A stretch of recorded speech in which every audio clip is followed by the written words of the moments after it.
Hey guys, welcome back. Xiaoling here, and in this video we're going to be taking a look at the Hitman PC beta that was released yesterday for those who pre-ordered the game. Now this video is predominantly going to be talking about the currently available settings in the PC version of the game, as well as a little bit about the current performance of the game. I'm going to release another video at the end of the weekend where I'll talk about my impressions and the game mechanics and how the game itself works. So that's not going to be in this video. So without further ado, let's get started. So heading over to the settings section of the game, we have language settings. Obviously for me, it's going to be in English, but for those of you in different regions, you probably have a different selection of languages to choose from here. We have subtitles on and off. Moving on to controls. These are the gamepad controls, so I think it would have been better named to gamepad or controller or something along those lines.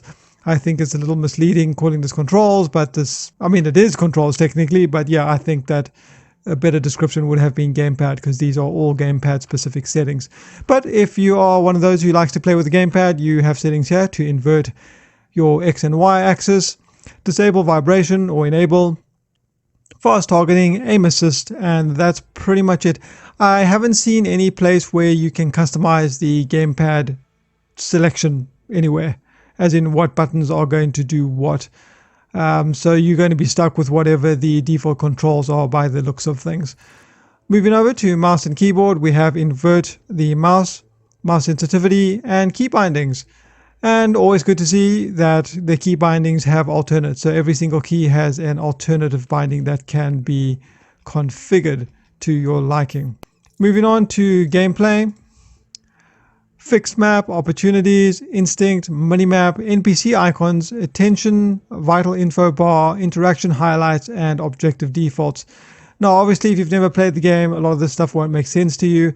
I'll talk more about what these different settings are in my impressions video, rather than covering it now. But let's get to the juicy part, graphics. Okay, so we've got full screen resolutions.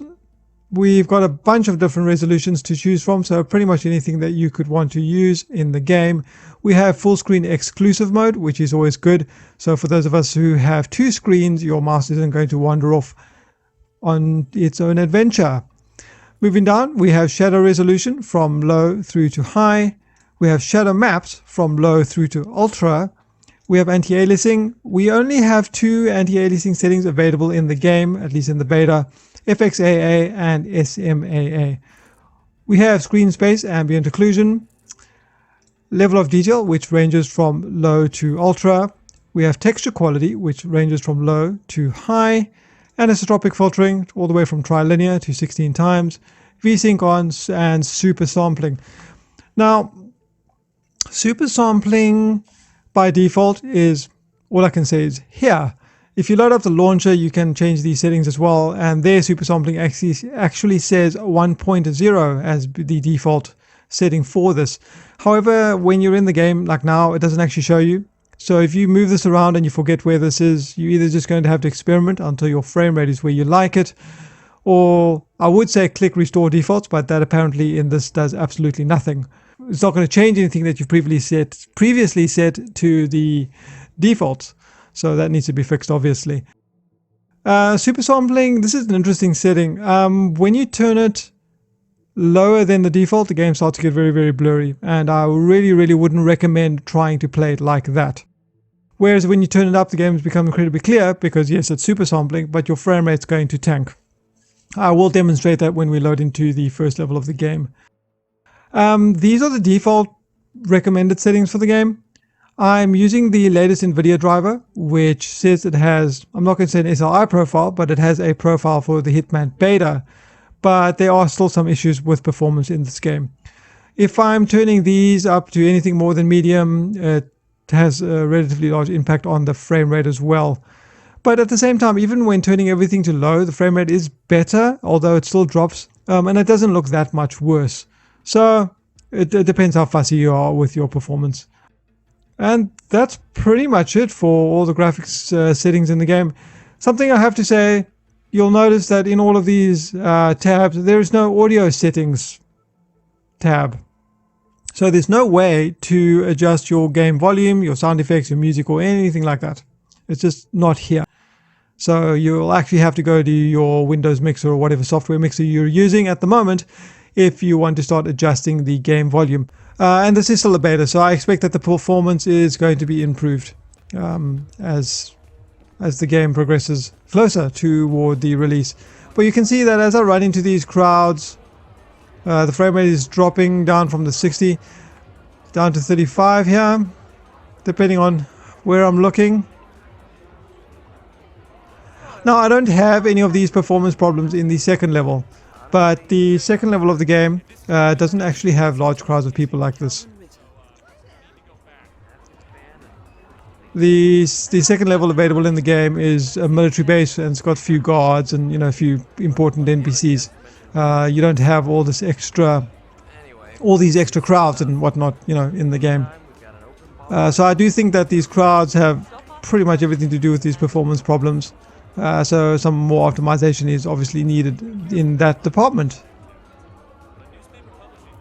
Now you can see if I turn down my settings to the lowest possible settings in the game, turn off anti-aliasing, turn off screen space ambient occlusion, details to low, textures to low, I'll even turn off anisotropic.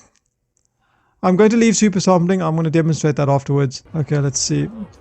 So you can see I've pretty much turned off everything now. So I'm still getting the same kind of frame drop in the same place, dropping to 42 as opposed to 35, was it? 38. So I'm not gaining that many FPS. Although just generally the frame rate is smoother in some of these bigger sequences. But yeah, I'm still getting drops, even there dropped into the 30s for a split second. I would have my MSI Afterburner overlay showing for you guys so you can see what the GPU usage is and if indeed the game is using SLI or not. However, when I have that running, the game just crashes. It doesn't load at all. So unfortunately this time I was only able to load up fraps for you guys to see. Okay, so we can see the frame rate is 45, 47. Yeah. If we head over into the graphics options again, and I change super sampling all the way down, and then I go back into the game, you can see my frame rate is still not great. I mean, it's still dropping down to 45, pretty much the same as it was before.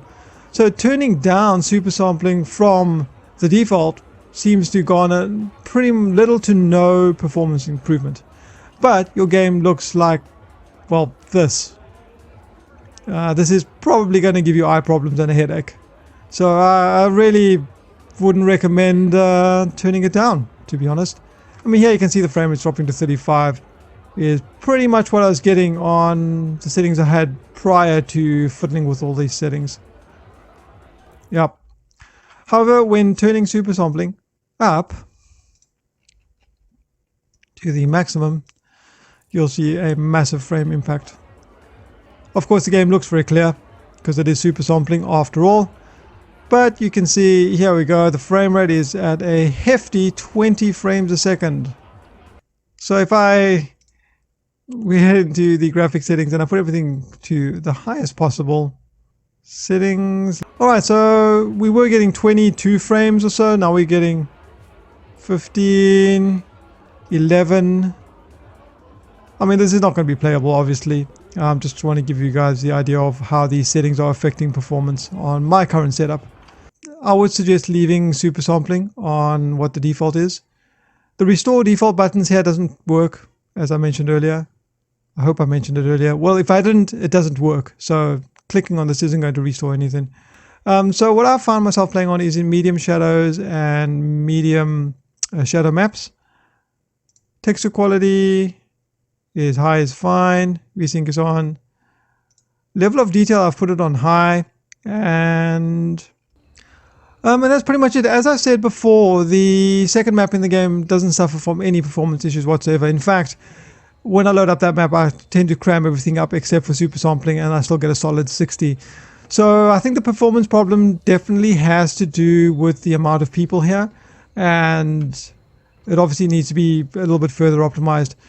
Concerns me a little bit because the Paris map is going to be 10 times the size of this, and there's going to be even more people walking around on that map. So yeah, I guess we're going to have to wait and see to see how much optimization there's going to be in the release version of the game, and how much, or at least if Nvidia is going to release a driver specific to make SLI scaling good.